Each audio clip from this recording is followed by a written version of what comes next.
She's not what you'd expect. She's tough and feisty, but gentle and tender. She makes millions and gives millions to the poor. She cries, she laughs, she teaches, she comforts. This is the Dani Johnson Show. Hi, this is Dani Johnson. Welcome to the show. We hope that today you're living a life on purpose and you're including joy inside of that and you're making good decisions each day. And if you're not, this is a really good place to be. Sometimes we can be doing things that we're blinded to. I know for me, I've done that so many times. And when you look back, you go, oh gosh, why did I do that? What was I thinking? Have you ever said that? You probably have. Well, I don't know if you've noticed this, but there seems to be, and I don't know if it's like due to social media or YouTube or whatever, but there seems to be an uprising of parents who are publicly shaming their children, like really going for it, right? You probably have seen some of the videos. Remember, I don't know, a short time ago, there was a video of a father and a daughter, and he was publicly shaming his daughter on video. And then he posted it on her Facebook page. It went crazy, not only on her Facebook page, but it went viral. This thing it had received thousands and thousands and thousands of views and shares. People went crazy laughing at this father-daughter shameful thing that happened. Even recently, another video of a father running over his son's video games with his tractor or his, lawnmower that looks like a tractor. And the kid is screaming his brains out about his video games. And he actually was 22 years old. He wasn't a kid, but he certainly was acting like he was 7. Do you agree with this? Do you agree that parents should be shaming their children publicly?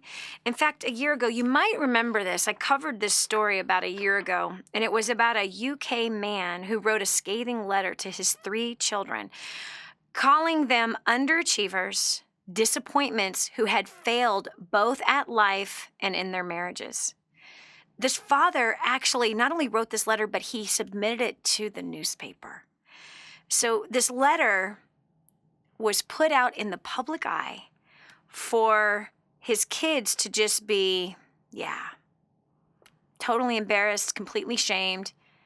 It's one thing to have your father who's on his deathbed telling you that you are a disappointment to him, but it's a whole other thing to take a section out of a newspaper and make that public information for everybody.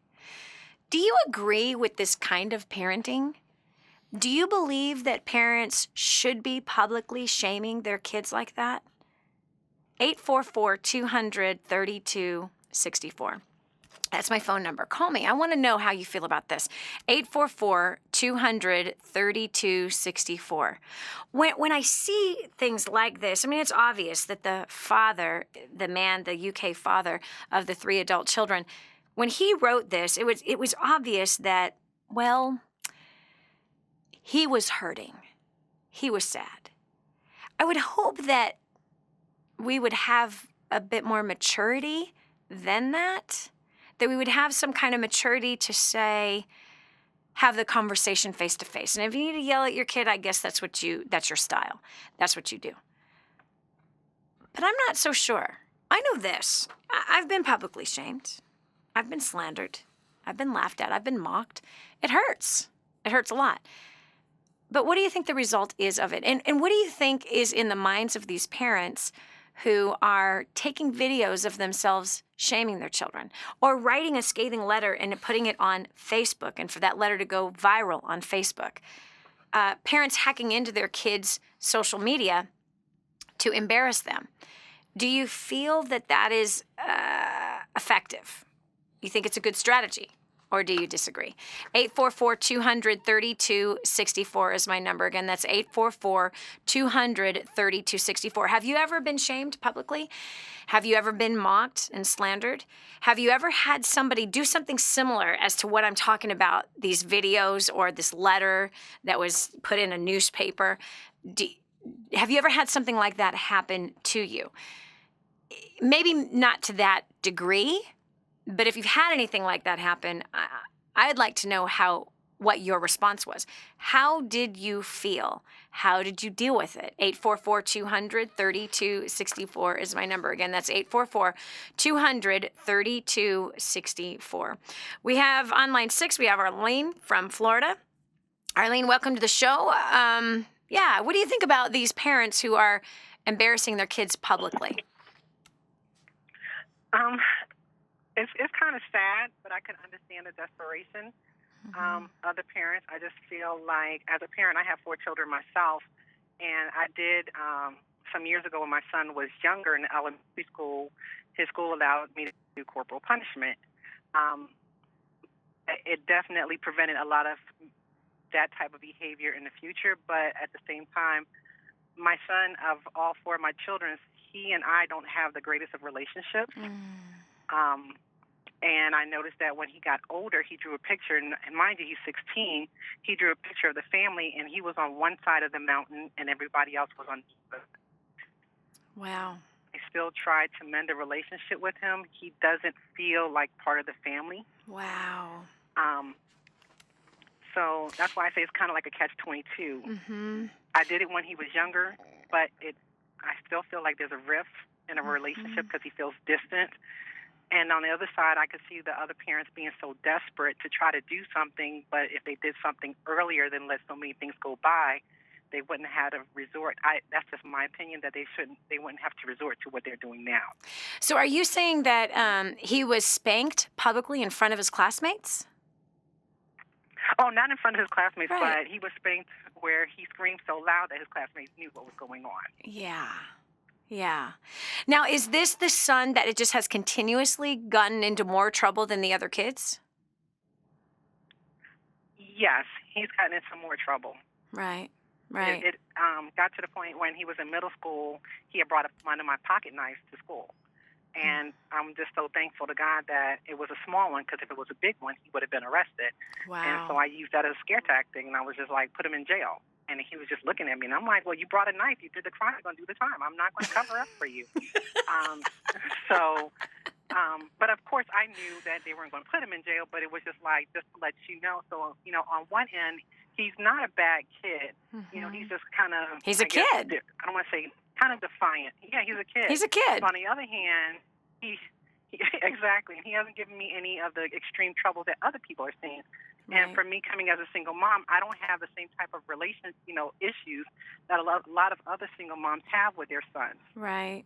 So I'm glad that my discipline put him in a position where he doesn't have a lot of issues that other boys have. But at the same time, as a mom, I feel like I'm wanting that relationship that I have with my other three children. And he's about to graduate high school at 16. And I'm just like, he's like, well, Mom, I want to go live with Dad. So it kind of hurt me, but I was just like, I'm not going to fight it.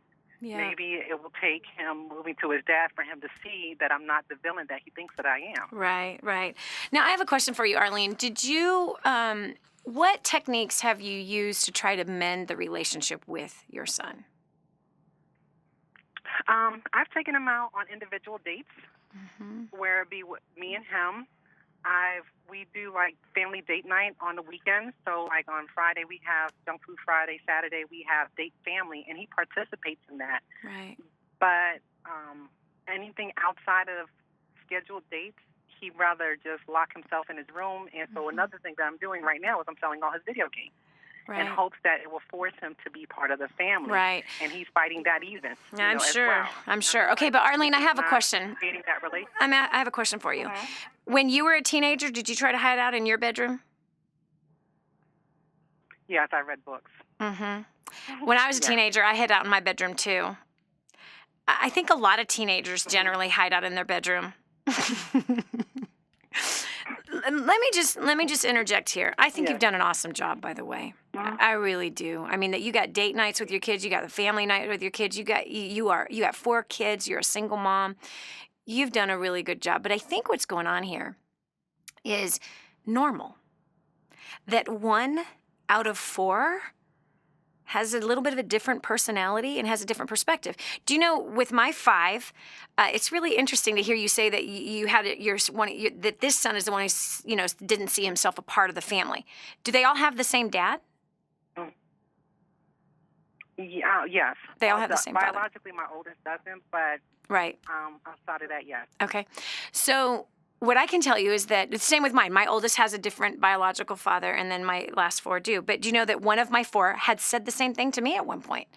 And then when another one got older, he said the same thing. Like, but see, I'm not like Erica. Mom, I actually want to do bad things. And they got into their head that because they actually wrestled with temptation, that somehow they were not perfect and couldn't be a part of the family. I'm like, what are you talking about? Do you have any idea the things your sister did? so they get into that because we disciplined our kids individually. We did not make it a public thing. Do you understand what I mean? Meaning that when Erica had her day of doing something stupid, when she swallowed her stupid pill, having a secret boyfriend, her brothers didn't know about that. They had no idea. So what we found was because we disciplined the kids individually and privately, each one of them thought they were saints. And each one of them thought they were the ones that got in the most trouble because they didn't see the other kids get in trouble. So if you were to ask Cabe, he would say, I know I got the most spankings. If you ask Roman, I know I got the most spankings. Micah would say, nope, I definitely did not get the most spankings because he didn't. He's my analytical, compliant child. Erica also was more of a compliant child, but the 2 middle ones and the oldest one were not the compliant people. It took a little more work. So I'm going to challenge you here, Mommy. Don't beat yourself up that you're a single mom. Also, don't use that as a crutch or an excuse. I could line up 100 families with 4 kids in it, and I guarantee you that there's probably a percentage, and it could be 25% of the kids that were rebellious or maybe 50% of the kids that were rebellious through the teen years and just didn't feel like they fit in. Kids go through that. That's part of them finding their own identity, and it's part of them having their own personality and their own navigation of thinking, correct thinking or incorrect thinking. And so we can parent all 4 kids the same way, but we're going to get 4 different results. And so I'm sorry to break the news to you. Some kids I have found have been easier in the beginning. Some were easier as teens, and then some were hellions as young adults. It's how it goes. It's how it goes. This is Dani Johnson. We'll continue with more right after this. The Dani Johnson Show, helping people just like you make life more enjoyable and rewarding. The Dani Johnson Show. Hi, this is Dani Johnson. Let me ask you something. Do you dream about doing hair and makeup professionally? Have you ever noticed that one stylist can charge $20 for a service and another can charge $200 and they're both on the same street? What's the difference? Their skill. One has invested into higher level of skill beyond the basic training that is offered out there. If you want to do hair and makeup, why start at the bottom? You can learn expert skills and earn professional money doing something you absolutely love. That's why I'm excited about XMH Beauty. Xtina Harmsworth has a track record of results, a professional hair and makeup artist working with some of the biggest names in Hollywood. She wants to help you achieve your dreams by teaching you her professional beauty techniques and insider secrets that will set you apart from everyone else. So don't sit on your dream another minute. Learn from the best. Get in touch with Xtina today. XMHbeauty.com. Again, that's XMHbeauty.com. Imagine living in a decrepit, unsafe hovel made of waste material on top of old mining tunnels that could explode and sink your home at any moment. Imagine no water to drink, no safe place to raise your children, no food for your starving baby. Imagine that your kids can't learn to read because they have to work to support the family instead of going to school. Could you imagine living in that kind of fear and hopelessness? This is exactly what families are dealing with in the poverty-stricken village of Santa Pancha, Nicaragua. These families can barely meet their basic food, water, and housing needs. We are transforming that village. Be a part of this miracle. I want you to go to the website now and learn how you can help. Go to kingsransom.org and click on Santa Pancha. There you can join with other warriors against poverty and help bring a miraculous transformation to Santa Pancha. That's kingsransom.org, kingsransom.org. Now, more of the Dani Johnson Show. We usually have a tendency of trying to find a reason for everything. don't we? Sometimes we just can't accept that people are just different and they think different and they have different points of view and we all have different ways of growing. Earlier, we were talking to a single mom who felt that, part of her issues with her 4 kids, actually it's just one of the 4, is, something that happened between her and him. He was spanked and his friends heard him being spanked and feels like that drove the wedge. It may or may not have done that, but I know this. With 5 children that have been raised in our house, man, there's going to be 5 totally different perceptions about their childhood. We've all seen that, right? You could have 5 people growing up in the same house, and one thinks it was the most amazing experience ever, and then you have one that go, my mother was evil, right? They have different opinions about the parents. They have different opinions about how they were raised. It's just that, different opinions. So, yeah, we got to accept people for who they are. But the point that I'm making is this. Is it that maybe that the son got spanked that one day and now there's not going to be a relationship with him ever? No. I trust in the God that I serve.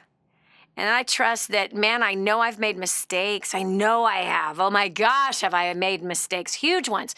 Things that I thought were really important back then when I look back and go, maybe I shouldn't have harped on that. Maybe I should have had a different perspective on that. That's life, isn't it? It is life. Life is about learning. Failures is about learning. Giving it our best shot, that's all we can do. And we have to hope for the best in the best shot that we gave. So we're talking about these parents who have publicly humiliated their children and whether or not this is wise. What are the implications? Is this a good style of parenting? How do you feel if it happened to you? Because we can all be provoked to act like a 7-year-old on national television. We can all be provoked to act like an idiot and it be captured on video and then bam, there it goes, viral all over social media. So sad, so sad. But that's what some of these parents are doing. So I want to know if you agree or disagree with this form of discipline or activity that these parents are doing. We've got Lori from Austin, Texas. Welcome to the show. Hi, Danny. I absolutely do not agree with publicly humiliating your child. Mm-hmm. I think it alienates them. I think it creates distrust. Yeah. Because how are they going to believe that we have their best interest at heart when we humiliate them in public and to their friends? It makes them not want to bring their friends around. Mm-hmm. We just, over Labor Day weekend, had a young girl in our neighborhood that ran away. And I have watched her parents deliberately humiliate her in front of us, even to the point of saying, well, she's not human. She's just a teenager. She doesn't deserve respect. She doesn't deserve any honor. It just broke my heart to hear that, to see what it did to her, to see her just melt, just completely destroyed her self-esteem. Yep. And me trying to tell her, you have values. You're a human being. You're loved. Yeah. God created you. Mm-hmm. And then to have her parents say those things to her. Yep. She left and ended up coming back a couple days later. And I'm a little scared for her. I don't know what's going to happen in that household. Yeah. She doesn't want to be there. She wants to be gone. She wants to run away. She doesn't feel loved. And she's told me these things. Yep. But she can't talk to her parents because they literally will tell her, I don't care. Wow. I don't care how you feel. Mm-hmm. This is my way or the highway. Wow. Oh, my goodness. Are we not called to love our children? Mm-hmm. Are we not called to be the ones who groom them for success? Mm-hmm. To build them up, to teach them their value so they can go out into the world and be better and be the person that they're created to be, to make this world a better place? I'm very passionate about this. I'm standing here shaking because I want to love my children. I I didn't feel loved as a child. I felt rejected. That's why unloved, this hurts so unwanted, much. unneeded, in the way. Yeah, that's why this hurts you so much. You identify, and you also know the price you paid, the decisions you made out of rejection, right? You know the places that you went trying to get love. You know how you felt. You know that you walked into self-hate, that you didn't trust anybody. All of that comes out of rejection. We got to take a short break, but I want you to hold on, Lori, because I want to explore this a little bit further. And I want you to think back to your teenage years because, well, again, you were rejected as a child. So, of course, you didn't feel loved. Of course, you didn't feel honored or respected. You have that perspective. But what happens with the kids that have been loved and honored and all of a sudden they start saying they can't talk to their parents? This is Dani Johnson. We'll continue with more right after this. Don't just stand there. Soak this up. It's joy, it's encouragement, it's insight to a better life and how to meet your obligations and overcome obstacles. The Dani Johnson Show. This is The Dani Johnson Show. The whole story of how I went from homeless to millions is right here in this book, First Steps to Wealth. I'd love to give you a free copy of this book.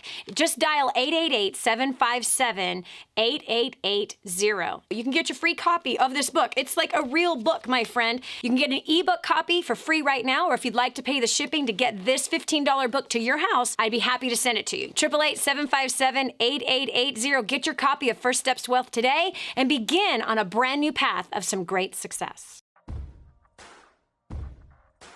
Giving you the playbook to design your life. This is The Dani Johnson Show. And now, here's Dani.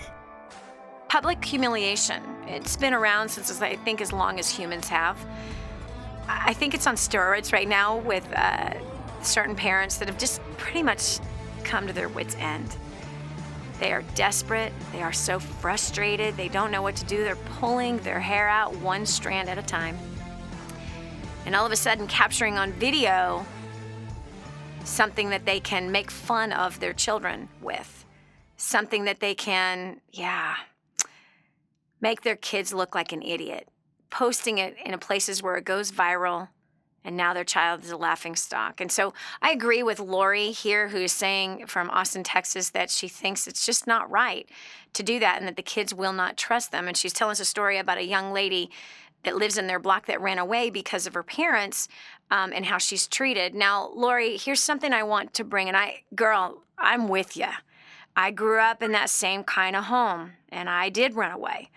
And my sisters ran away. But what about those kids? Because I know I've encountered kids like this, and I've even had this with my own kids. I have found that there's always two sides to every story. Actually, there's three. Absolutely. There's three sides to every story. There's hers, there's her parents, and then there is what God has seen. There's what He has seen. Yeah. He has heard every word. He knows every motive. He knows every attitude that's in that house. And what I've come to a place of, because I'm usually the one that errs on the side of that teenager, until I've been on the other side, and my kids have grown up in a really loving home. And I found that when kids hear from other kids, they reach a certain age, and they say, and I wrote about it in Grooming the Next Generation for Success, that they reach a certain age, they hear somebody else say, I hate my mom. I can't ever talk to her about anything. You know, the times that my daughter would say, I can't talk to my mom, was always when she was knee-deep in sin. But when she wasn't knee-deep in sin, we had the most amazing relationship. But all of a sudden, out of nowhere, she would start to retract. She would start to pull away. It wasn't a bad thing that happened between the two of us. There wasn't bad mixed words or anything. I'm not kidding you. In fact, I got to tell you about this one time. There was this time where she became kind of distant. She was about 14 years old. And this was a year that we were going to test out school for her because she'd been homeschooled since the 5th grade. And sure enough, I began to pray and I began to say, Lord, what is going on? Please show me. A few nights later, I have a dream, Lori. And I had a dream that Erica had a boyfriend, a secret boyfriend. She wasn't allowed to date. And there was something that we really talked a lot about, and it was a generational curse of our family, 5 generations of women pregnant at 17, not married, giving birth at 18. I was the 5th one. And so I brought this to my girls telling them about this and talking about this thing wants to come and get you. This thing wants you to get pregnant at 17. You cannot deny these 5 generations. And none of us knew that our moms were pregnant at 17. When I got pregnant at 17, my mom had lied to me my whole life, telling me that she was a virgin on her wedding night. And that wasn't the case. She had a one-night stand with a Nicaraguan man, and bam, here's me. And she didn't even get married to the guy that raised me till I was 8 years old. I mean, we're talking this huge lie that I was fed as a child. Well, that night, I had this dream that Erica had a boyfriend. And I get up, I got sleep in my eyes, I wake up, and in the dream, they are kissing. And I was like, right? No. I go upstairs. I still have sleep in my eyes. I'm staggering up the stairs. Erica's getting ready for school. And I said, Erica, I just had the scariest dream. And she's like, what? And I told her the dream. She looked like she had seen a ghost. Mom, come in my bedroom. I need to talk to you. And she confessed that the exact dream I had was the exact thing that she just did. Now, what was the point of the distance? Wow. And what did she say to her friends? That she couldn't talk to me. She was trying to fit in with her other friends. She knew that I was not for her. Father and I both were not for her having a secret boyfriend, kissing behind a building, that eventually you keep going in that direction, you're going to end up pregnant at 17 like your mother was. So my point is that sometimes when kids are in a rebellious place, and I promise you, you can't attest to this because the way you grew up, but we can take a dime a dozen kids who grew up in a healthy, wonderful, loving home, and out of nowhere they swallow a stupid pill, and now they hate their parents. And some of it is because they're hearing other kids say that and they want to sound cool, so they start believing it. They start not trusting the people that they loved their entire life. So I know this, that anytime my daughter has said to somebody else, I can't talk to my mom, it's usually because she's in sin. It's usually because there's something she's hiding. It's usually because she started gossiping behind my back. She started believing something that she knew wasn't true. And that's usually the case. And that's when she starts doing this whole thing. And I know it's the same truth about my sons. Whenever somebody's attitude switches on like that, right? Bam. Here it goes. So there's always 3 sides to every story. There always is 3 sides. I'm not saying I'm a perfect mom. Don't get me wrong. I have screwed up so many times. But one thing I have done is confess my sin before my kids and ask them for forgiveness as it's been revealed to me where I have screwed up. Have I raised my voice at my daughter before? Yes, absolutely I have. Did I make it right? Absolutely I have. Have I done it to my kids? Yes, absolutely. Have I made it right? Yes, I have. So I would seek the Lord, number one, because you said something about God. And maybe I would ask the parents if the 3 of y'all could get together and just say, I know you love your child probably as much as I love mine. And I'm hurting for your family, and I want you to know I want to be available to help in any way I can. I'm praying for you guys. Those parents might melt, or they might freak out and scream at you. Nonetheless, I'd be careful listening to this daughter. I'm not saying don't believe her. I'm saying use discernment. You know, I'm going to go here too. Laura Lee, she's one of my spiritual daughters. I'm so sorry I got to talk about this. I don't want to paint a wrong picture here. Laura Lee grew up in an amazing home with 5 children. She's number 3. She has awesome parents. Her parents are my husband's aunt and uncle. And the parents began to send their daughters down to our house for some extra female grooming, if you will, right? And that we would have influence in their daughters' lives. And do you know that just out of nowhere, when Laura Lee was 14 years old, she started speaking bad about her parents. These are 2 amazing people who love and adore their children. They lived on a shoestring budget to keep mom at home so that mom could homeschool these kids. The sacrifices they made financially devoted their whole lives around their kids. And all of a sudden, Laura Lee, out of nowhere, hates her parents. That's what tipped me on this, by the way. Thank God I watched this happen before my own eyes. Like, wait a second. Last time I hear you loved your parents. This time, so what happened, Laura Lee? Nothing. Hey, have you called your mom? Nope. I don't want to call her. Why? I don't want to. Laura Lee, that's dishonorable. That's disrespectful, honey. You call your mom right now and you tell her you love her. Why? Laura, something gets into the mind of a 14-year-old or a 15-year-old or a 16-year-old or a 20-year-old. Eventually it happens to all of us, where we swallow some stupid pill that says we hate the people who've been loving us our entire lives, who have put up with so much crap that we have dealt them our entire lives.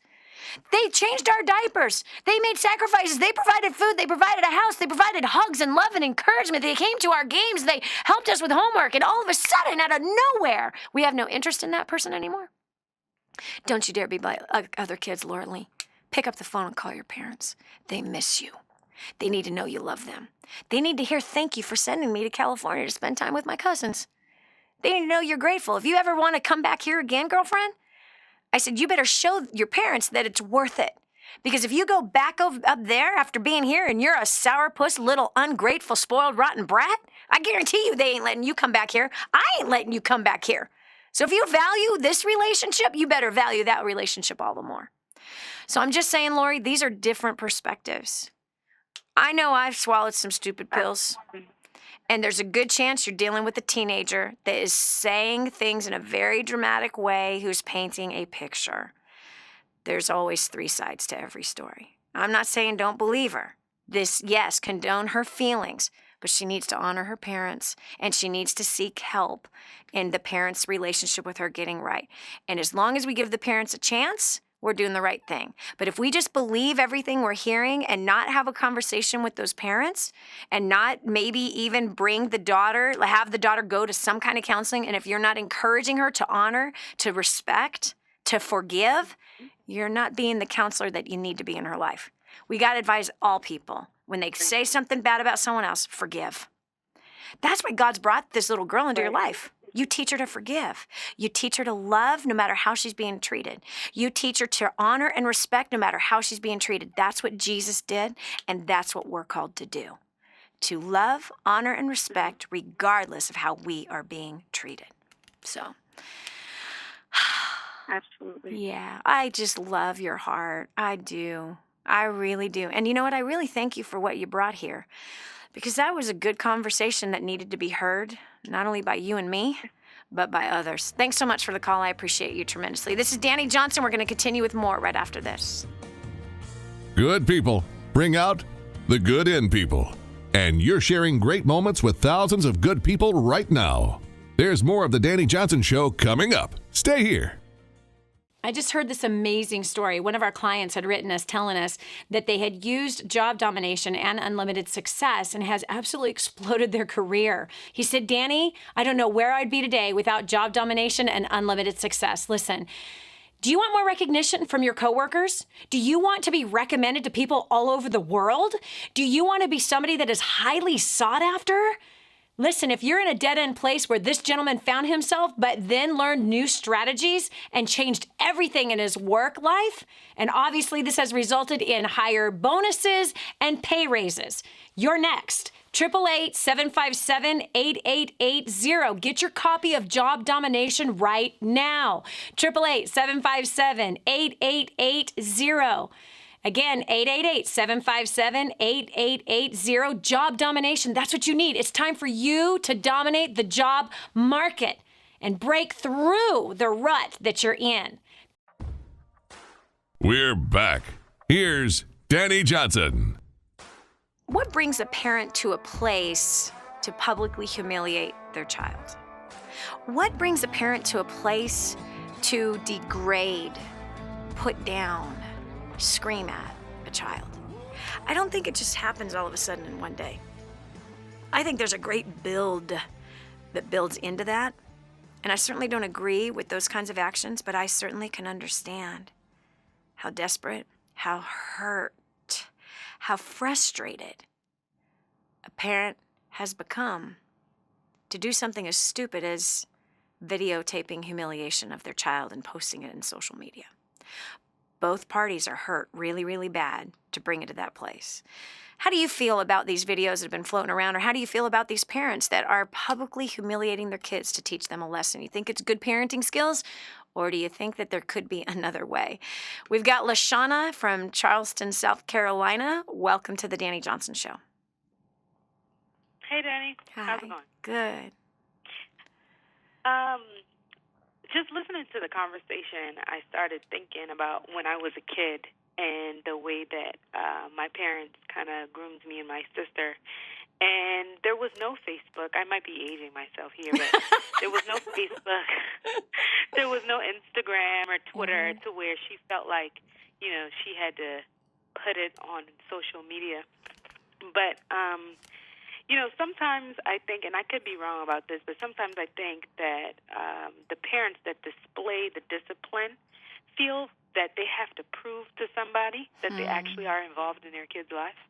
As far as disciplining them, I do not agree at all with, feeling like you have to put it on the worldwide that, you've corrected your kid in something they have done wrong. But I don't know if it's just something that they feel like they have to show the world that I am, involved in my kid's life. I really don't understand the point of, why they would post it on social media. Because when my mom, checked us, it was done then, and that was it. She didn't have to prove to anybody. But she also did tell us, why we needed to be corrected and what she, was trying to teach us.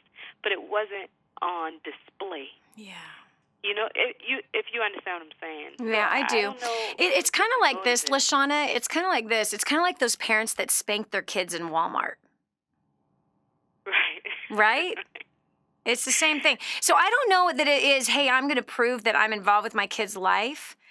I don't know that I agree with that. And by the way, it doesn't mean you're wrong. It's just a different opinion, Right. a different perspective. I think I might see it as they have reached a point of crazy frustration. Desperate. They don't have an answer. They can't fix it. Just like the video of the father running over the son's video games, right? And this gets displayed on Facebook. And it's because he's 22 years old. He's been out of college. It's been 3 months. He's not gone out to get a job. And the kid is acting like a 7-year-old. It's really sad. To me, that would be embarrassing for me to see my son act like that. Right. That's what I think. And I would just be mortified that my child would act like that. So just like the parents that beat their kids in Walmart or at the grocery store, we've all seen it, right? We have. It's terrible. And we feel awful. I mean, every time I see it, I feel awful for the child because I was the kid that was beaten in public. But I think the parent has just lost control. And there's so much hurt inside the parent, so much frustration. Come on. LaShawna, do you have kids? No, I have. Don't tell me you have dogs and cats. I'm going to hurt you. No. I have 6 godchildren and another, right. 4 kids that I'm thinking about welcoming into my home. But, that's awesome. I didn't give birth to any babies. But Sure. When we've given birth or we adopted other people's kids or we have godchildren as I have, my godchildren has caused a tremendous amount of frustration in my life. There's one I've wanted to beat with a stick many times. And I've told her, I said, you were lucky you were birthed by another woman. Because your nose would have been in the corner almost every day and your butt would have been red constantly. And sometimes I wished I would have birthed that one because that's what she needs. But anyway, you do reach a point where it's just too much. And unfortunately, us parents have not been given an owner's manual, and too many of us have used that as an excuse, and many of us haven't asked for help. Many of us haven't submitted to coaching or counseling, and therefore we react. And we might react in public. We might react on video, and we'll say something that we absolutely regret, as all of us humans do at some point in our lives. And so, I would say that it's more of they just lost control. And they're just so mad and they're stewing. Go ahead. No, I was wondering, so are you thinking that if it's that, I would seek wise counsel and someone that that is also a parent. I wouldn't put it on the internet. No. Like, what, because of course you're going to get a flood of comments, directed at the child who's already obviously humiliated. And now the kid is going to feel alienated, isolated, and embarrassed. So there's a sense of, anger that'll develop towards the parent, but that issue still isn't fixed. No. So I really don't know. It actually makes it worse. It makes it worse. But what I'm saying, LaShawna, is in that moment, mom and dad aren't thinking about that. Just like, let me just ask you, have you ever been pushed over the edge ever in your life? Yeah. Okay. Of course. So hold on. So when you've been pushed over the edge, just think of one time when you've been pushed over the edge. Can you tell me what your face looked like? Can you tell me about the language that came out of your mouth? Come on now. Can you tell me about what other people might have? Sorry to tell you. Right? What did other people see? What did other people see when they saw you do that? You know what I mean? So it's like we get pushed to a place of out of control. It doesn't justify our actions. It actually creates more problems, didn't it? It created more problems. You were more embarrassed because you acted like an idiot by the way that you responded. Just like I was more embarrassed the times that I've done that. You know, so it's that we're human. We're human. And so I know that the guilt and shame that's on mom and dad from the video, I think is probably similar as the kid who was humiliated. Because that was our kid who acted like that. That was our kid. Right. And wow, look at me. Look what an idiot I was to videotape this. Look what an idiot I was to humiliate my son like that. Do you know what I mean? So I think that both have great regret in the situation, and now they're both mad at each other, and depending on their maturity, they're pointing the finger at each other. Well, if you didn't do that, and if you didn't do that, you know what I mean? So it all it does is festers and makes it worse. So I think the lesson that you and I are talking about learning from this is take a deep breath, learn to have a cool head, and think before we act. That really is the lesson. And it's really easy for you and I on this side of the fence, you not having, had kids yourself or haven't yet adopted those 4 in your house. You haven't suffered yet. You will, honey, you will. But anyway, but us on the other side, because we haven't reacted in that way, I know for me, LaShawna, given the right opportunity, I probably would have failed in the very same way that these parents have. Given the right set of circumstances, I'm pretty confident that I know myself well enough to know that I probably could do something just as stupid. Thank you so much for sharing your perspective. I really appreciate everything that you said. It was a good conversation. This is Dani Johnson. We'll continue with more right after this. You can't be the old person you used to be and the new person you want to become. Let go of the past and hang on for what's new and exciting and about to come into your life. Stay tuned to The Dani Johnson Show. There's more to come. Hi, I'm Dani Johnson. The most common question I get usually are from people who are trying to juggle their life. They've got kids who are involved in all kinds of activities. They've got business or their job, finances, trying to get out of debt, plus all their church activities and all the volunteer activities. And they're pulling their hair out going, how do I juggle this all? Man, I once lived just like that until I learned Time Secrets. Time Secrets showed me how to be able to cut my hours from 100 hours a week that I was working down to 20 hours a week and tripled my income as a direct result with what I learned. Time Secrets also showed me how to get my priorities in order, which healed up my marriage. And I became a mother that I was proud of versus becoming the mother I didn't want to be. And so if you feel like your world is running around in all kinds of different circles, you can fix that. Call 888-757-8880. Again, 888-757-8880 for Time Secrets. The Dani Johnson Show is here to help you. We want to see your economy thrive. Helping you focus and set your priorities. And you can do this by learning the skill sets, the strategies, and the mindsets of 2% of the population. The Dani Johnson Show. Listen closely. What are your weaknesses? What are your greatest strengths? And what are your weaknesses? Learn how to make the most out of your strengths in this life and how to grow in the direction that is best for you and your family. This is The Dani Johnson Show. I have thoroughly enjoyed working with you, talking with you today. I'm learning a lot just in that first hour of the Dani Johnson Show and us having this discussion about these parents who are just completely losing it, videotaping their kids looking like idiots and then posting it in social media and hundreds of thousands of shares that are the attention, like the people are sharing the videos of their kids looking like a fool. Really come to that place of learning. We got to think before we act. I did a show recently about having a cool head. Man, that's one of my goals for this year is to be more cool-headed. That isn't like cool, like from high school when I was in the 80s. I mean, when I was in high school in the 80s, when I was in the 80s. I guess that makes sense. But anyway, when I look at this place of, gosh, am I fully capable of blowing my top? Mm-hmm. I am. I'm fully capable of blowing my top. I'm fully capable of looking like an idiot, and I'm fully capable of having things fly out of my mouth that I just wish did not come out. But I hope that this time next year, I'm not the same. I hope that this time next year that I'm doing a little better. So we're talking about these videos that we've been seeing floating around in the news and on Facebook and Instagram and YouTube of, like a father and a son, a 22-year-old son who is addicted to video games, and dad says, I know how I'm going to fix this. I'm going to take the tractor over those suckers and I'm going to chew them all to pieces. And it was because his son had been out of college for 3 months and was playing video games all day, didn't go out and try to get a job, and his dad wrote him a note, said, get a job and get a life. Well, that's one way to get a message across. I don't know if it's the most effective way, but I'd love to hear your opinion.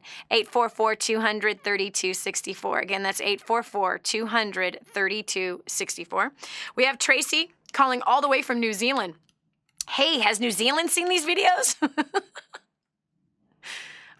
All the way down under? Welcome to the show, Tracy. Hi, Dani. Well, hi from New Zealand. It's beautiful here on Wednesday morning. I know all about humiliation, and I can remember a time that I went to meet a friend in a coffee shop, and within the first few seconds of being with her, she just started to test strips off me, saying, oh, you do this, or you've done that, and rat. She ratted on at me for about 30 minutes. And I just took one deep breath and I just went, you know what, I'm leaving now. And I left that coffee shop. I felt so devastated that a friend could possibly do those things. And as I drove to pick my son up, I start crying, and he gets in the car, and then I lashed my tongue out at him because I was in so much pain. I drove home, and the first thing I did was pick up the phone to my emotional competence coach, and I went, oh my gosh, you never guess what happened. This just happened to me. And he said to me, you know what, when in that moment, in that conversation, did your intuition step in and say to leave? And I said, well, actually, before I even went to meet her. Wow. I'd got a... Exactly. So before I even went to meet her, I got, no, this shouldn't really be happening today.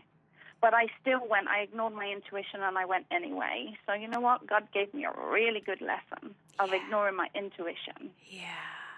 And so I worked through all of those feelings, my anger, my frustration, everything that possibly came up. And we actually parted ways, and it didn't have anything to do with this person for 2 years. And then we recently connected, and we've both done a lot of work on ourselves, and what we both recognized in that time was how much we were caught up in our egos of judgment. Yes. And so we were judging each other and lashing that out at each other as our little inner two-year-old, 3-year-old not getting their own way. So, we worked through our emotions, and now we're really good friends, and now we go around New Zealand teaching people how to become emotionally competent. I love it. That's such a great story. That was a very surprising end. I'm really proud of you, Tracy. I really am. I love this idea of emotional competence coaching. I think I could use that. I'll tell you what, the United States of America at large can use emotional competence coaching for sure. Oh my gosh. We are such a reactive culture. The whole world needs it. It does. It does. I think absolutely. It's amazing, and it's so easy, and it's so simple when you know how. Yes. And now my relationships with my children have absolutely transformed. My son decided that he wanted to go live back with his dad in England, and so he went with my blessing. Oh, good. He went with my blessing. His calling was to go and spend time with his dad. Yes, I had the emotional incompetence for a couple of days, but I worked through every emotion. Wow. And as I worked through every emotion, he's thriving in England with his dad. So, I had to get out of his way. Yes. Oh, Tracy, that's some really good wisdom. I see that a lot, not just with parents, but also in business. Whenever we cannot control a circumstance, a situation, or a person, we then will reject them, put down on them, and stomp our way with that 2-year-old who's not getting their way and have our little hissy fit temper tantrum. And that's a lot of actually what we've seen in these videos, right? Of, there was a video about a year ago of a father humiliating his daughter, and he posted it on her Facebook page for her friends to see. And this thing went viral all over the place. And I just remember going, oh gosh. But see, that's what it is the parent in that moment not being able to control the actions, the tongue, the habits of the child, and doing, now I'm at my last ditch effort, I'm going to humiliate you, I'm going to put you down, and I'm going to make everybody laugh at you. And a lot of business people actually do that. A lot of business people. I've been guilty of that myself, where we can't control them. And again, part of it's not controlling of do it my way or get out. It's more of we're concerned about the choices that they're making. We don't trust God with the business or with the child, and we don't see the bigger purpose in the son going to England, or in the business case, the person wanting to learn from somebody else or wanting to grow in their profession. And so we have a tendency, when we lack maturity and our own self-security, that we will try to control through humiliation or putting someone down or making them feel guilty. And that is never healthy. But what I've advised many clients is, I've had lots of consultations with business owners in this particular arena, is that the best thing you can do, because when somebody's made up their mind, right? For example, with your son, he's made up his mind, I want to go be with my dad in England. There's no stopping him. So you might as well bless him. You might as well bless him. Because if he goes to his father's with the blessing, that's going to be a good experience. But if he goes with the blessing and it turns out that he made a mistake and he should have never done it, guess who he comes home to? His mom, who blessed him. But if mom spoke against it, if mom put him down, if mom made him feel guilty, if mom said, you're going to regret this, he will not come back to mom, because he doesn't want mom to be right. He doesn't want to be humiliated or put down again and be told, I told you so. So we all reach a place in our leadership where we must release and bless. Because if they're making the wise choice and God is really in it, and no matter what, God's in it, then either way, it comes back to bless you if you have blessed them in sending them. You did the right thing, Tracy. And look what God is doing with your son and his father. Every son needs his father. Absolutely. And you recognize that. And I really respect you. I really, really respect you. And I think you're onto something with this emotional counseling. I think it's really wise. Boy, could I have used that for a lot of years. I've had coaches and counselors, so I definitely have used that, but just specifically for, that's really, really good. This is Dani Johnson. We're talking about, the parents' reactions, humiliation to the child. Where does it really go? Is it wise? And again, we can also bring in the conversation about business too, because bosses humiliate their staff. Business owners can humiliate their teams. I've seen it many, many times, all through control, and usually from love, a place of, I don't want to see you fail, I don't want to make a mistake. And oftentimes it can also be from selfishness, but not always. We can't be so quick to judge. All right, we've got Jessica from North Carolina. Welcome to the Dani Johnson Show. Hey, thanks, Dani. I do not agree with it, pretty much like everybody else, I think. I don't have any personal experiences from this happening to me, at least not that I remember. My mom was a single mom, mostly. I was the child from her third marriage and her most recent marriage. And she really did everything. Like, I look back, and she was awesome. And I was not an easy teenager, to say the least. I was pretty difficult, but she was amazing. But I'll never forget her telling me, and she's in her 60s. She is 64 now. But when she was, I guess probably 10 or 11, she's the middle child, and they were at church, and my grandmother introduced her as the retarded one.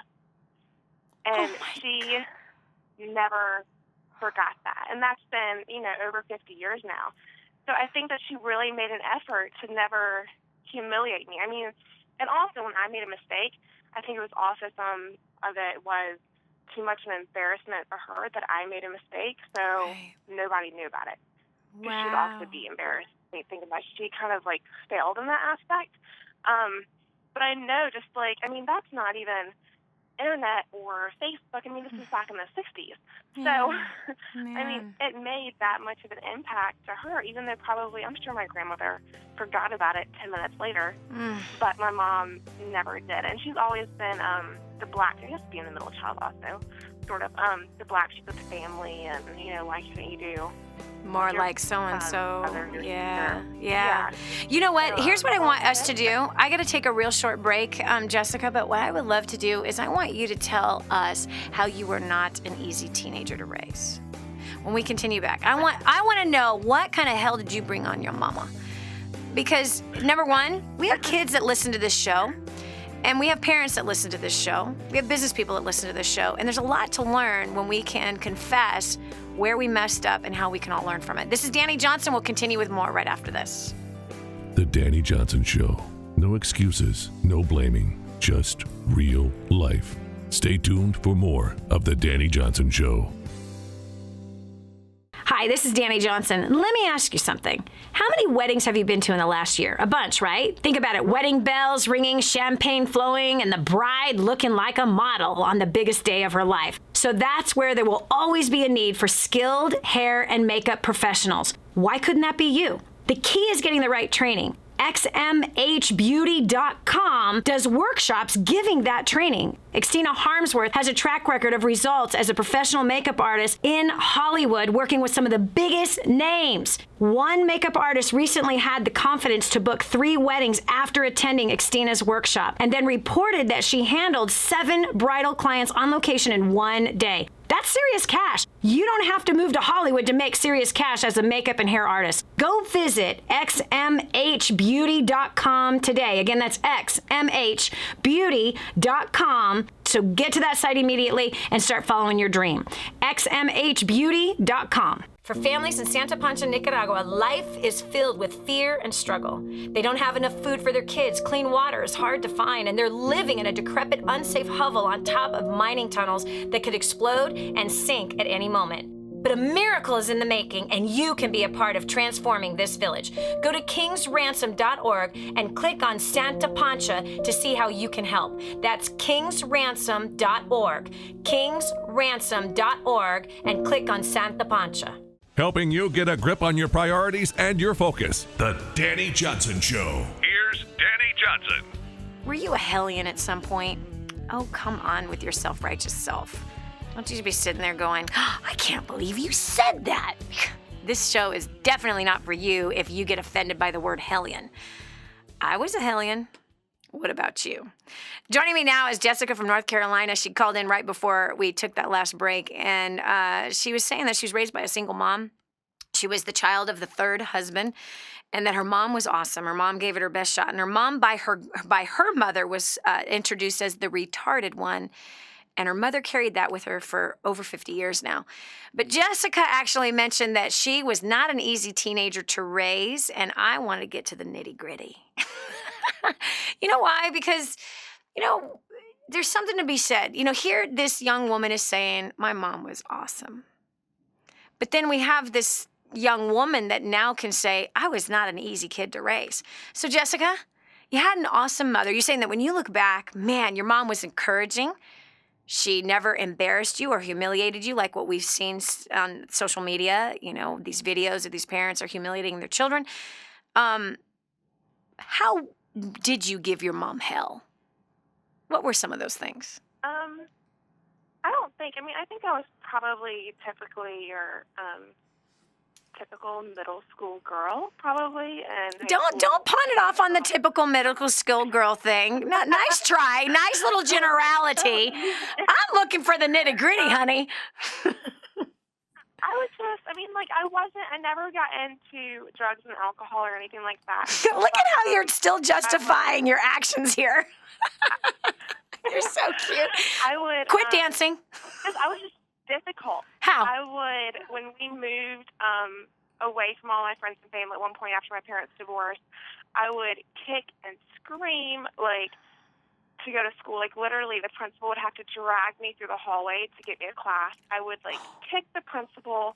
I mean, I was just so embarrassing to her. I would, once I got to high school, I would, try to sneak out or say that I was going to the library and study and end up at a bunch of friends' house in, bad positions or, Wait. You mean it? Wait. You are so adorable. There's no wiggle room on the Dani Johnson Show. I'm going to share my junk. You first. Okay, so hold on. Yes, you're adorable. Put myself in not the greatest positions. You snuck over to whose house, Jessica? Just guy friends, their girlfriends, groups that I probably shouldn't have been around. Why? Why were there groups that you should not have been around? Tell me about these groups that you were sneaking out to go visit when you were lying, saying you were at the library.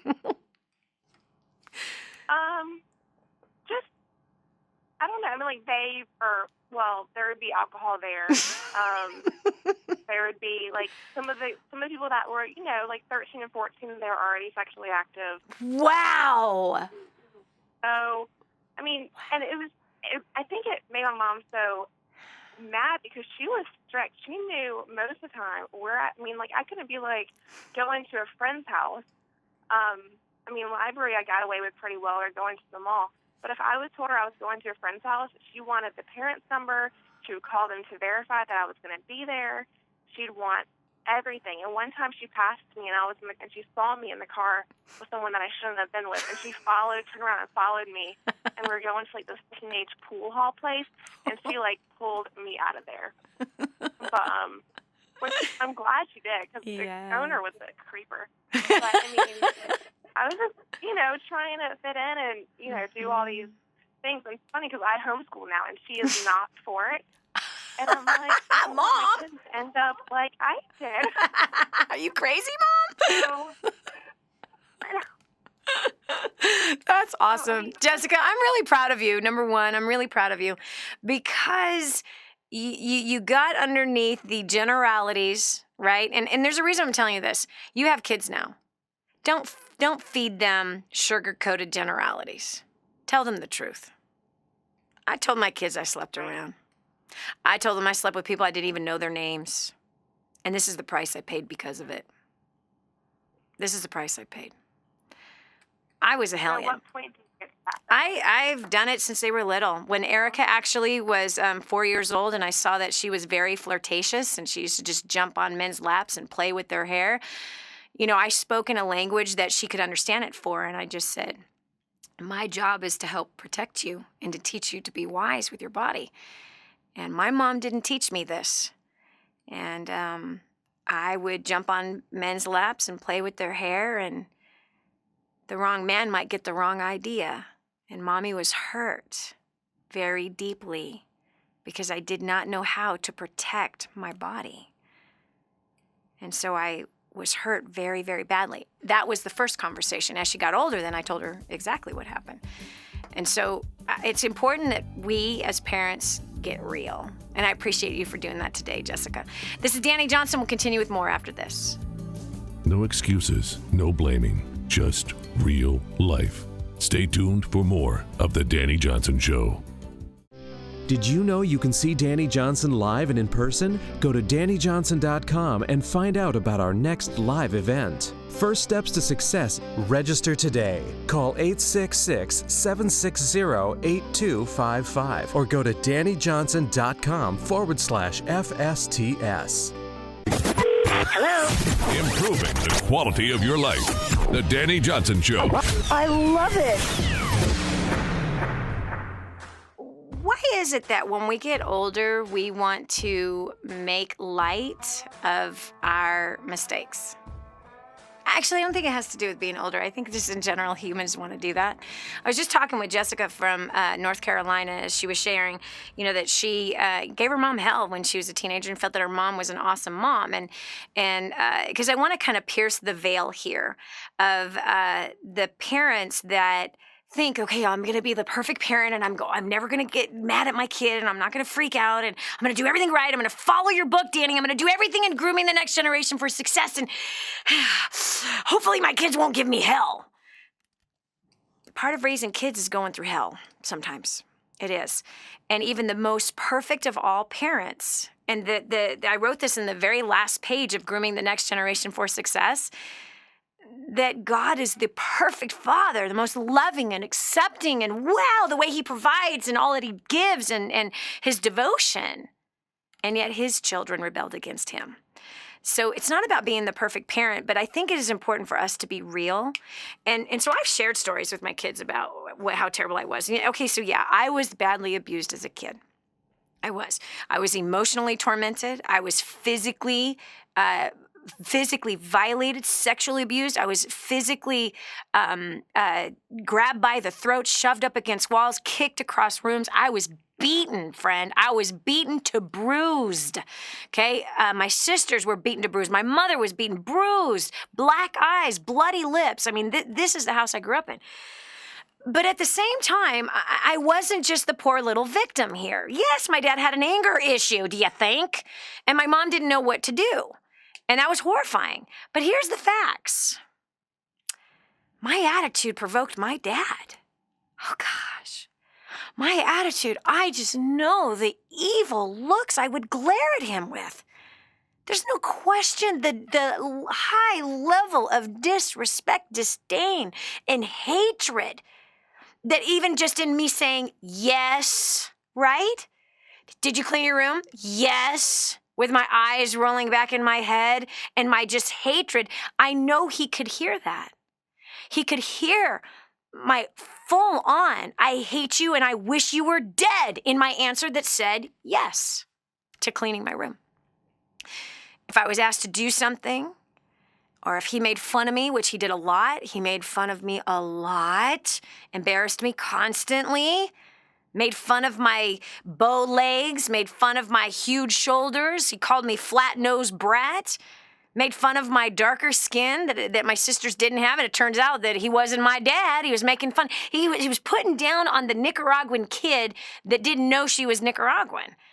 And he humiliated me a lot, not to mention the humiliation that I had my parents showing up in public, stoned out of their minds, drooling. Terribly embarrassing. But let me tell you this. We all have advantages and disadvantages. And I've chosen to take the disadvantages that I had in my life and use them as advantages. And when I really get real with myself, did I deserve every beating? No, but I know I deserved several. Gosh, I know I did. Yeah, I snuck out of the house, and yes, I was going off to try to have sex with somebody. Yeah, it was wrong. It was bad. When I put myself in my parents' shoes who were so afraid that I'd get pregnant in high school, oh gosh, I gave them so much to worry about. I gave them every reason to worry about me, and that tormented my poor parents. It's probably why they probably smoked half the joints just because of me. It's terrible. It's awful. I need to call my mom.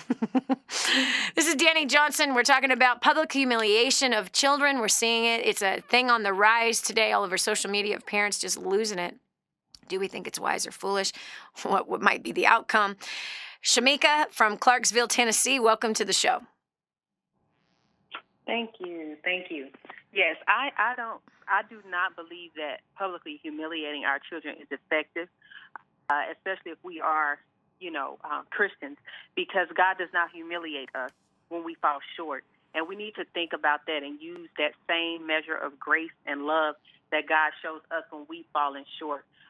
There's a way to get the desired result that we desire to see from our children if we go to the Creator, because He created them. He knows exactly what it's going to take to get them to change and do the things that we know will be pleasing to Him. Yeah. So humiliating them will just bring more shame and condemnation to them, which is the exact opposite of what God would have us to do. Yeah. You know what, Shamika, I agree with almost everything that you said. But I can hear in my head somebody that's listening that doesn't share the same Christian values that you and I share. And they're saying, really? God does not humiliate his own children? Then why was his son beaten naked? Why was his son spat upon? Why was his son, who was sinless and guilty of nothing, he was humiliated? Oh, wait a second. What about Paul? Paul, what was his death? Peter, hung upside down. These guys were publicly humiliated again and again and again for their faith. What do you say to that? Because somebody's asking that question. You know they are, Shamika, because not everybody has the same faith we do. And that's true. However, the humiliation that they received, as, for example, Paul, the humiliation he received it from the people that did not understand, that did not believe. So people do things sometimes because they just don't really understand. Yeah. So it's not so much as he was humiliated by God, but the people humiliated him and wanted to make a point, make a spectacle. Yeah, they want to make a spectacle out of them. Yeah, I agree. But God does allow us to be humiliated from time to time. And in that case with them, with Peter and Paul and the many others, what about Stephen, who was stoned to death? You know what I mean? That was humiliating. He was stoned to death while he was worshiping God. That was humiliating. And so humiliation, I don't think that a parent should use it as a tool to teach their sons or daughters. I do not think that's wise. I think that there's all kinds of implications that come out of it. And I think that a parent that does that has lost it, meaning they have been pushed over the edge, Shamika, just like you and I have been pushed over the edge before with our kids, right? Yes. And when mom has been pushed over the edge, we look like a principality demon from hell. I can only imagine from my kids' eyes what they see in my face. It's awful when I think about it. And I think that sometimes we go through things like that so we can learn not to do that again. But I want to stand firm on truth that God does sometimes allow us to be humiliated, because for some of us, that's the only way that we'll learn. In the case with the apostles, they were crucified for their faith. They were made public spectacles because of their faith.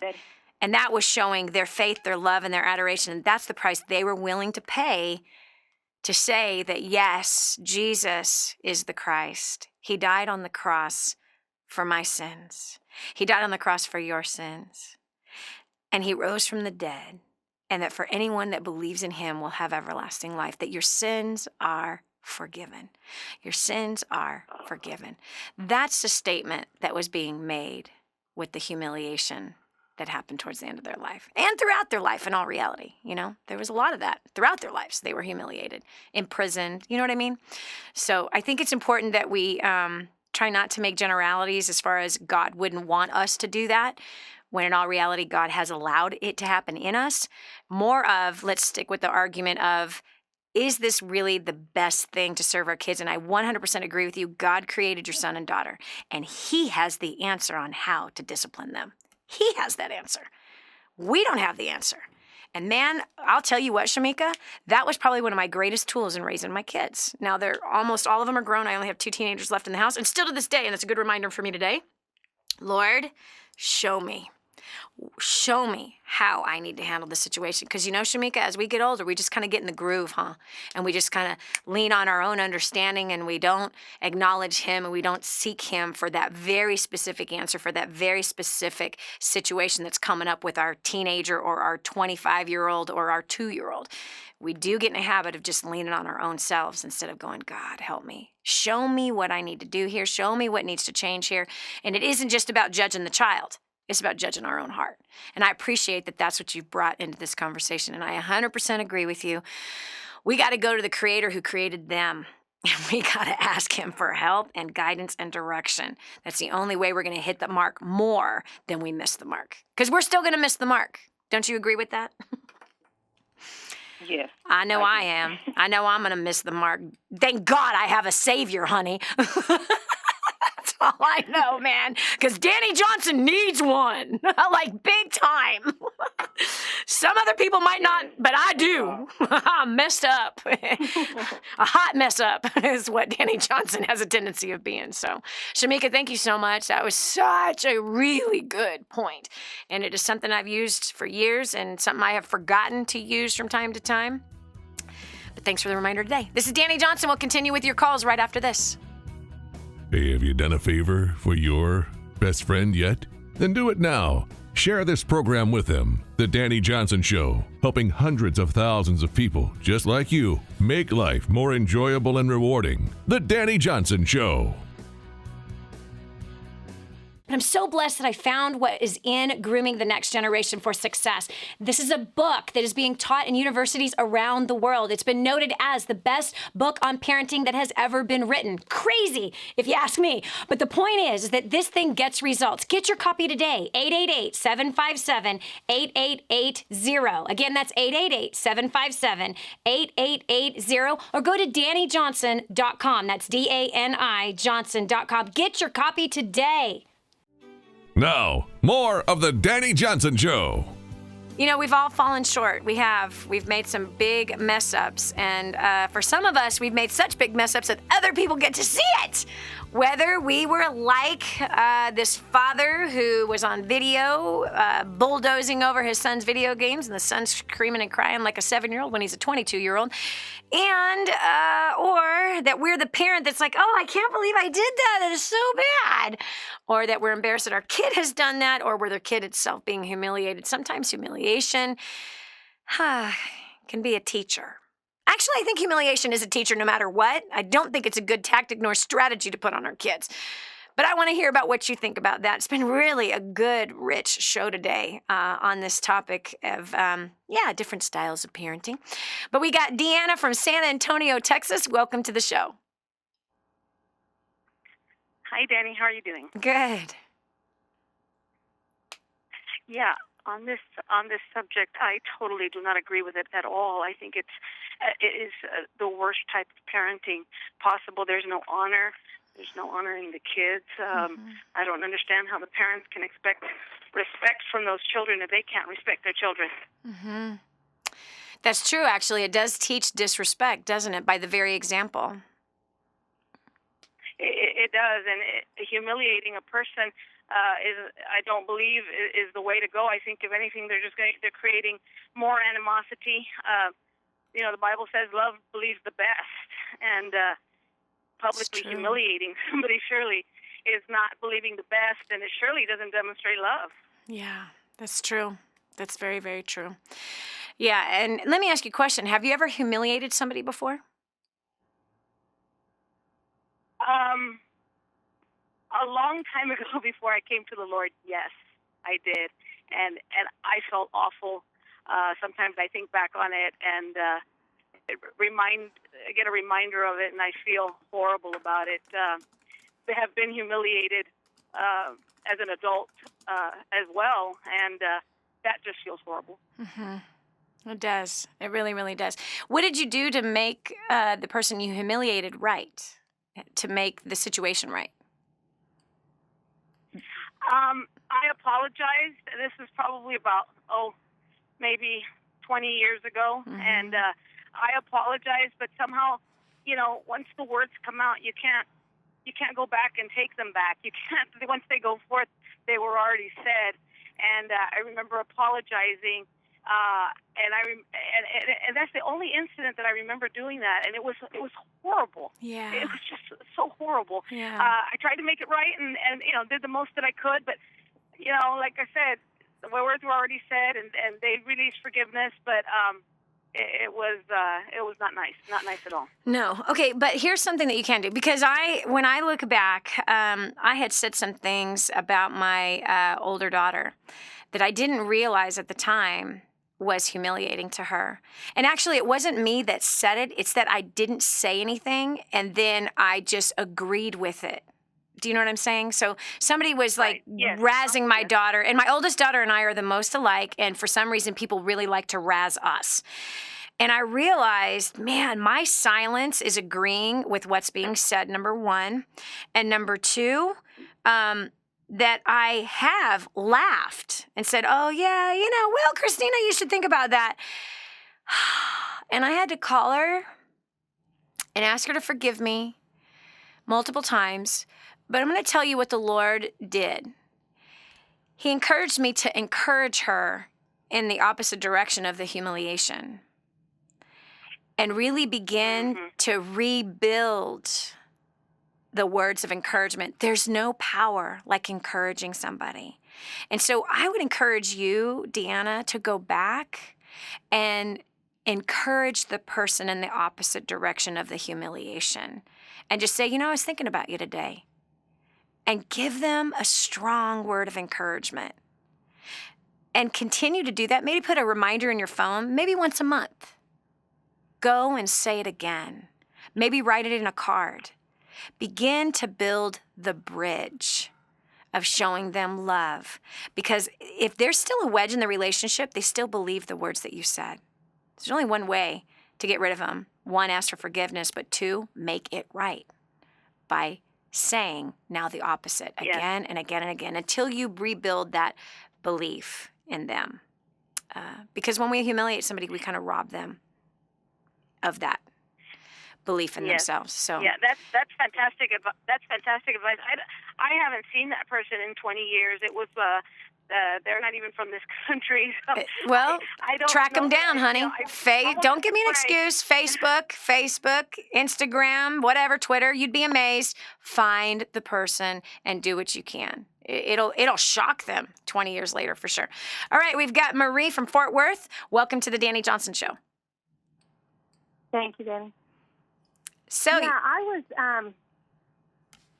Go I ahead. was thinking that with this, I'm not in agreement with the public humiliation by parents of their kids. To me, it's kind of like a form of bullying, and I think that it promotes our problem that we have with bullying today. I think that kids are bullied, and they bully others as a result. I really think it links to it. You're teaching them a dishonoring way to try to deal with something because you don't know what else to do. Yeah. And the problem really goes back to earlier. If it really points to the parent. To me, who should be the most embarrassed is the parent because obviously they don't have control. They're out of control. Yep. And things do happen where, bad things do happen in great Christian families, great families that raise their kids right, where kids go awry and parents are at their wits' end. They don't know what to do, but I don't think public humiliation is the answer. Yep. I just think it's dishonoring. It promotes anger. Yep. And, it's gonna come out of the child or the teen, young adult later. It does. And in fact, something that you said about bullying, right? When a kid is bullied, when do they stop that activity of bullying back? They don't. They become adults that bully. And I was raised by a bully. The man that raised me, who I called my dad, who turned out not to be my dad, he was bullied. As a kid, he was bullied by his parents, and he bullied my mother and my 2 sisters and myself. And then guess what I did? Oh, gosh, I was awful. Marie, I was awful. I bullied my 2 sisters. My parents used to send me outside to beat them up. And I enjoyed it. Oh. I enjoyed it. It was awful. And so I became a bully out of being bullied. And so I agree with you. There is great power that a parent has in their influence with how we respond. And I think it's really sad, and I'm sorry to say that I can identify more than I want to with those parents that are at their wits' end, that don't know what to do, who are reacting instead of taking a deep breath and thinking it through and maybe seeking the Lord. I've made that mistake myself. And when I put myself in those parents' shoes, I know I probably could have done the same thing. I know, given the right set of circumstances, I would have failed my kid in the very same way. The way I look back, right? Marie, have you ever been in that place where you've stewed over something? I believe you have, as I have. And that's the dangerous place where we've got to take a deep breath and think the whole thing through. Keep a cool head. This is Dani Johnson. Thanks so much for joining us today. We hope that you join us tomorrow for another topic that is going to help change your life. We welcome you to join us right back here again. You've been listening to The Dani Johnson Show. The whole story of how I went from homeless to millions is right here in this book, First Steps to Wealth. I'd love to give you a free copy of this book. Just dial 888-757-8880. You can get your free copy of this book. It's like a real book, my friend. You can get an ebook copy for free right now, or if you'd like to pay the shipping to get this $15 book to your house, I'd be happy to send it to you. 888-757-8880. Get your copy of First Steps to Wealth today and begin on a brand new path of some great success.